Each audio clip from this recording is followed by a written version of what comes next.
There wasn't a lot of conversation, outside of the prison with individuals. Most of everybody who left there kind of wanted to leave the job there.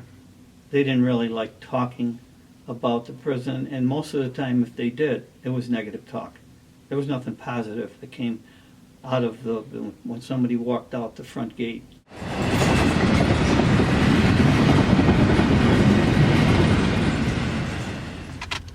I thought it was towards the exit. Was it? I thought so. Alright, we have to take a look.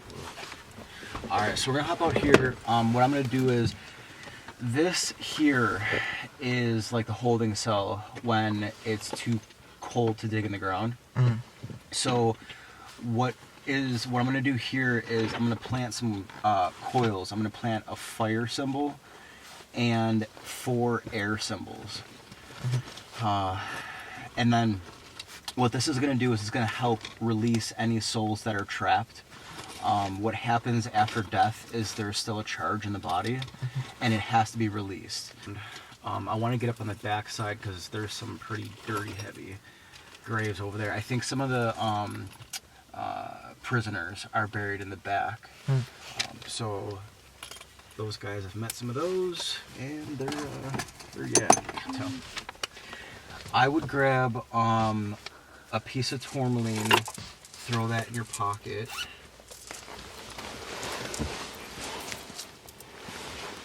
Thank you. Thanks. Thank you.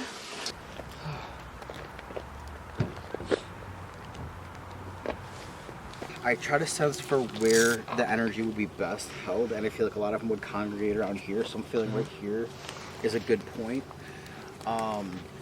So what happens is when I place these in the ground, it starts to serve a purpose and transform the energy. It's just that, no, that's okay.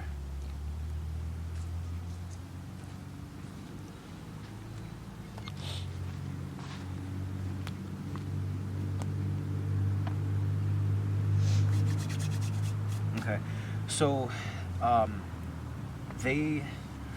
talking about the ley lines that run under the ground, so we can utilize the natural energy lines that are running through.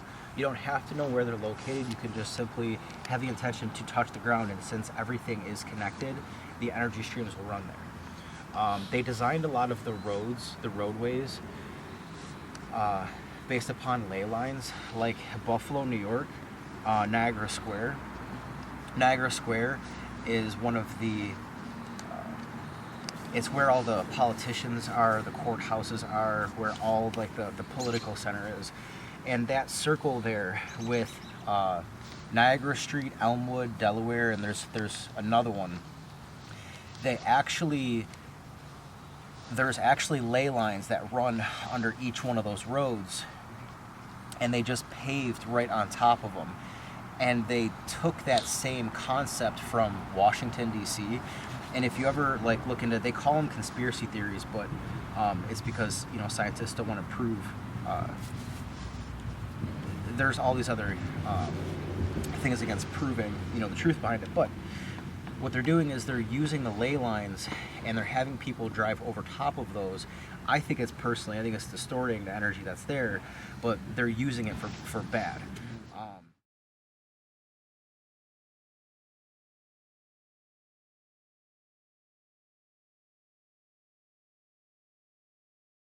There wasn't, and when I look back at it, some of these guys didn't have the dispositions to be able to work with people of color to try to get them to better themselves. They didn't really have that disposition. They might have been better off being a truck driver or being a construction worker.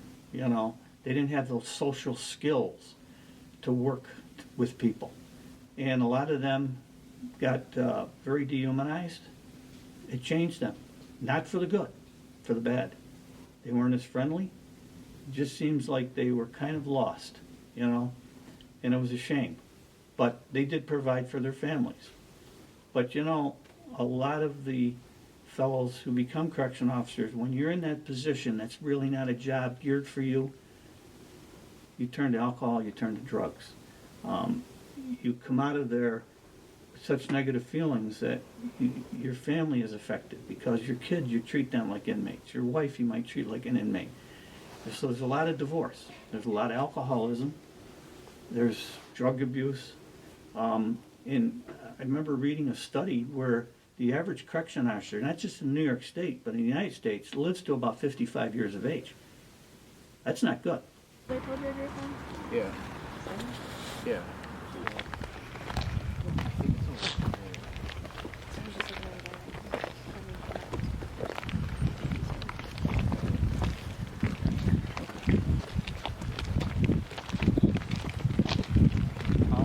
Alright, so let's head over this way. I just want to show you a few things. So everybody here, everybody here has something to say.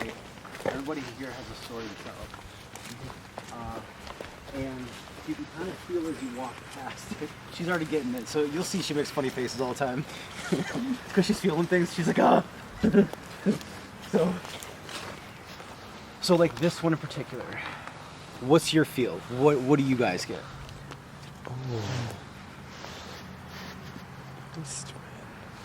Like a disturbed old man, you want to curl up inside and just like, oh my god, right? Miserable. From that one? The Yes. Eastman one? Yeah. Yeah. Like you want to just crawl into a hole. It's hard for you to look at it. Yeah. Yeah.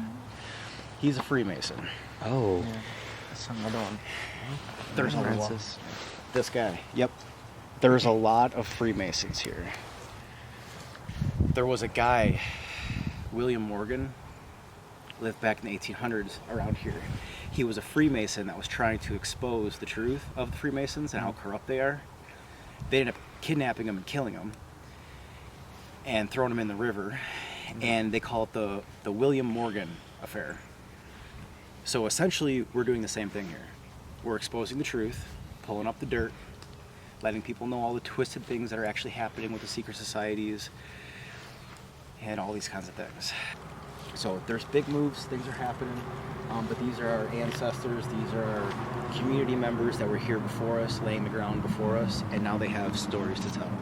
So if you give them time, they will, if you give them the time, they'll talk, and you just gotta be able to listen, like you're listening and you feel that, oh God, that's all you gotta do to start listening.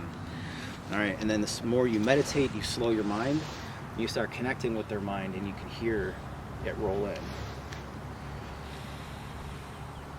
So do even the spirits of people who, did pretty bad stuff in their life, they want to Make amends. They want to help now. They see the damage. They see generation after generation how trauma plays out and how messed up people are now because of generations of the same abuse.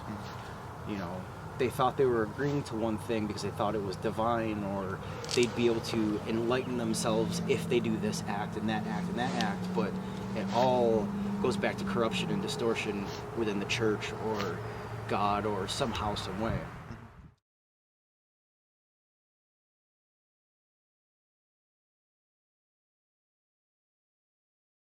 Reasons. So Albany have been going since 2016. One day, Mondays, those two, Albion and Orleans, since 2016 have been going there. And since 2022 January, I also covered this to Attica because I am going there, because I am full-time pastor here too. It's more, covering 4 prisons. Future, I am thinking even sometimes to go full-time. Because I have been there already involved in this ministry. I feel that this is something unique ministry. I have been doing part-time. I don't get involved, deeper into, meeting them and so much helping them, dealing with the situations. A bit of counseling when, especially in the cases of death and grave illnesses of the incarcerated individuals. Our presence, is something spiritual, and to be, a compassionate to them and to just help them. Because, definitely I enjoy being there, and they have that respect for the chaplains. Definitely, you see, there are predominant groups too. Catholics are there, Protestants are there, Jewish, Muslim, all faith groups we have. Definitely we are chaplains, for all faith groups. It was in the 80s that, and I'm a Catholic, and actually I live across the street from the Catholic Church, so it's really little excuse for me to miss going to church. So we had various priests over the years. A lot of times they're here maybe 6 or 7 years, and then they transfer and another priest comes in. And we had a priest from Buffalo named Father Judge. And he came, he was a younger priest, he had long hair, a beard, and I know some of the older parishioners, why did they send us a hippie priest? We're a pretty conservative, older community here, But this priest was very spiritual. And people did warm up to him after a while. And he was here probably 5 or 6 years. Then he was going to be transferred.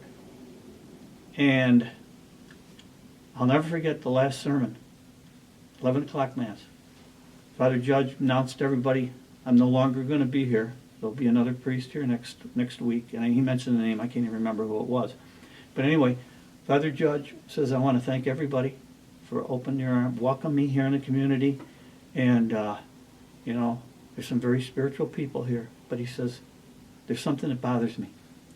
There's a racial undertone here that you people have to address. It's very ugly.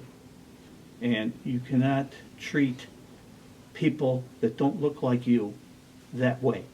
Because everybody here, the purpose to be in church is to get to heaven.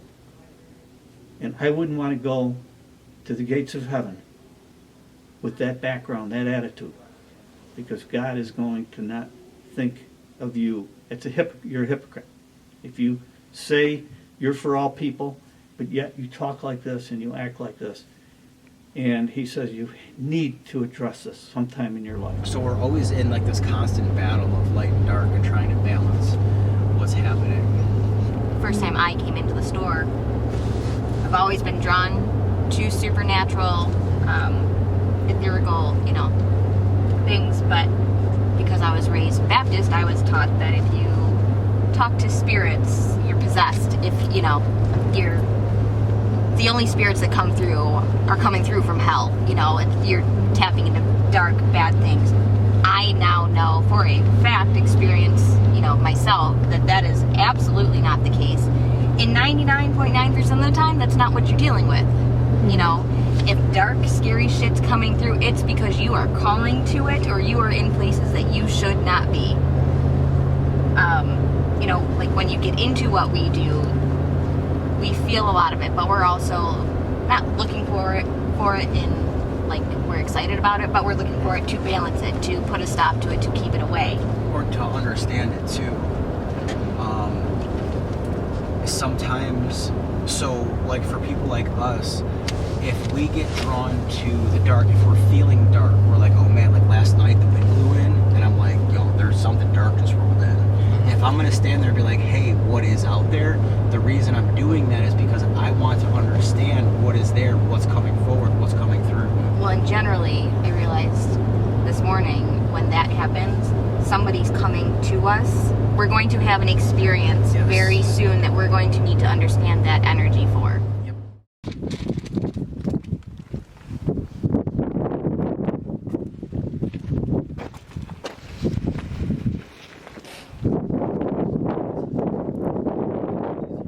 But look out, see how many radio towers can you see? Really calm. Right, that guy. They're spread all over. So now you have a web. You're pinging from this to that one to this one to this one to this one to this one. You have a web over top of the earth, and that web is just pushing energy down. Then you got the satellites that are up higher, all webbed together, pushing that energy down, and all of it is just compacting here, creating chaos and anger and fear and sickness, illness, all these things. But I think that the entities that work through the jail are very aware of the power of these. And I think that's probably why I don't ever know why I say what I say. I just say things. I think that's probably why I just said that they can come through the router. Yeah. Because, I think that they're aware of these. So they're going to tap into these lines and then just shove it further into the people. Yeah. I grew up in Attica, as I mentioned, and there were no black families in Attica. There wasn't any Asian families, there wasn't any Hispanic families. So the only kids or people I dealt with were white middle class like myself. Everybody thought the same. So that isolation, living in Attica, really caused a lot of prejudice, okay? Because all you would see on TV is maybe a black person committing a crime, and then you hear the guys who are working as guards at the prison, they talked about how bad the black inmates were.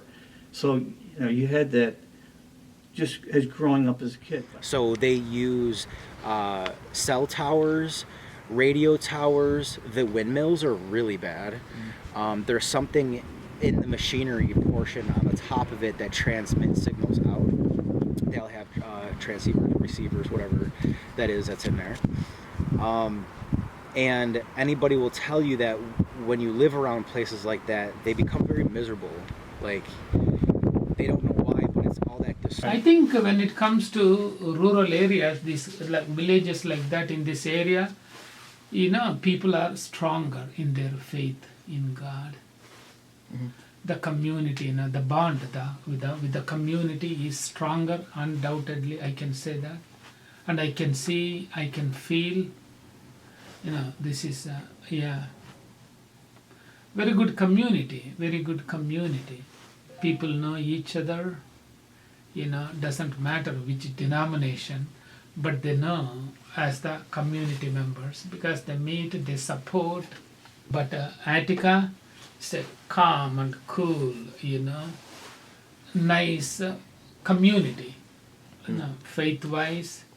Yeah, definitely, practically, I think majority of the people are one way or the other, are attached to their churches, and I can see that community aspect at large. Doesn't matter denomination, faith differences, but as a community it is stronger. I don't see any issues to here between, No, I have never, in 8 years, I have not seen anything of that kind. Rather, positive things, I have seen. We claim it all for our own, but it's the basis of it is the same. really good to try to study, like find the common thread. Study all practices. Don't put your faith, you don't have to put your faith in everyone, but studying them to understand the background, you'll form your own concept. To religion. Yeah. Very strong aversion to religion, but now coming into spirituality, I don't think everybody is way off base, but they're too focused on one thing rather than the big picture. So Focus on the rules rather than the actual broader. Yeah. Yeah. So the towers are never going anywhere. Technology is never going anywhere. There's a whole purpose to this, and it's just to scramble and scramble and scramble. So I don't think it'll ever go away. You don't think there's any hope of the community taking over one of these things, or No, it's just gonna continue on until everything collapses? Exactly. I mean, that's put it fair, but look at it from China to Russia to Africa to the United States to South America. Every single person has this technology. But my hope is to spread enough awareness. What can we do?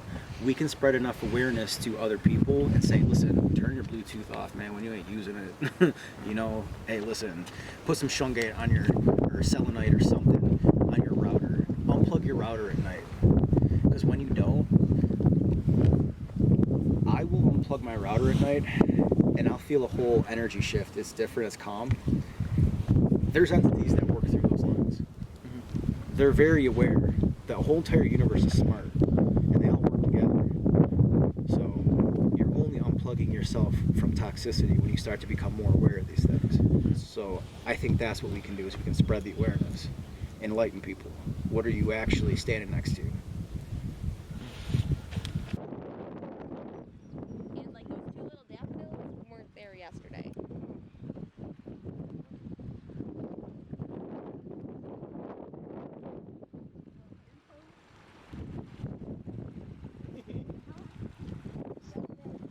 Even though they've been here for a while, they're not really attuned to this positive energy you're saying? Right. They're not even aware. Not even aware of it in the first place. That's the thing. I guess that kind of goes for anywhere. My aunt lives in the Adirondacks. And she doesn't really get out in the woods much. And I'm like, but you live in mountains. Why are you not in the woods? You know? Oh, that's funny. Yeah. Take it for granted. Yeah, exactly. Yeah. Yeah. They don't know they need to cleanse, so how are they gonna? They're like, oh, it's just water. Like, no, that's not true.